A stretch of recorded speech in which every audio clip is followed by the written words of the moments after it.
Good afternoon, ladies and gentlemen, and welcome to our last plenary of the inaugural Indiaspora Forum for Good.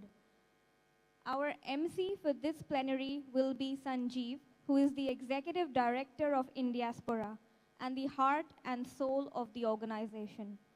He plays a pivotal role in shaping and driving Indiaspora's mission to foster collaboration, engagement, and impact within the global Indian diaspora and India. Please welcome Sanjeev. Thank you. Thank you. Thank you. Good afternoon. How is everybody? How is everybody enjoying the event so far? Thank you all for being here for this last and final session for the closing plenary of the Indiaspora Forum for Good 2025.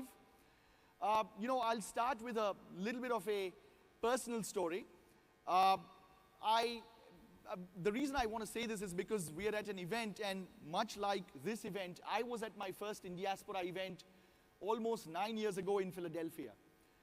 I happened to be invited as a speaker. I participated on some panels about US-India relations and talked a little bit about strategy with the board of directors, with some of our members at the time of the organization. And I came away from the event thinking to myself that, gosh, if there's an organization like this that does this kind of work, I want to be part of it.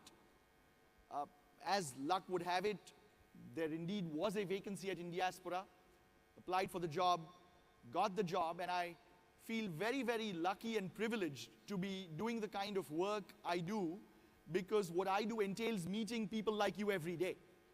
And that is an experience like no other. It's energizing.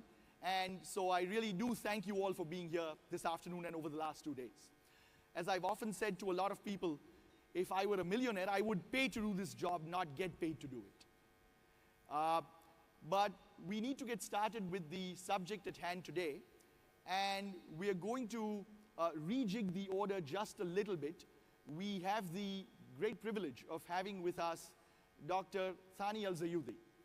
He is the cabinet minister here in the UAE responsible for trade.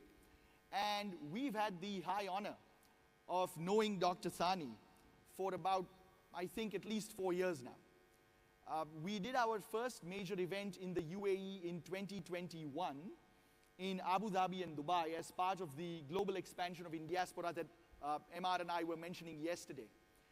And as one of the featured sessions of that event, it was a multi-day event, but as one of the featured sessions, we had an extensive fireside chat with Dr. Thani at the Burj Al Arab in Dubai. And that was a pivotal moment in UAE-India relations, because as we talked about yesterday with the release of the Indiaspora BCG Impact Report, that was the time when the CEPA, the Comprehensive Economic Partnership Agreement, was being signed between the two countries. And if there is anybody responsible in the UAE for getting that signed, I cannot think of anyone more instrumental and fundamental in doing that work than Dr. Thani. The negotiations for that trade agreement, which has served as a template for so many other dozens of agreements since then for the UAE, that agreement took about 88 days to negotiate, which in today's world is remarkable because these agreements take 88 months. Quite literally, right? We've been talking about free trade agreements between countries forever. But that was remarkable. And to come back to Indiaspora, it fills me with joy that in today's times when countries, when people, when society seems to be a little more inward looking, that we are expressly an organization that doesn't talk about I, me, and myself, but that talks about you, that talks about us, you and me together.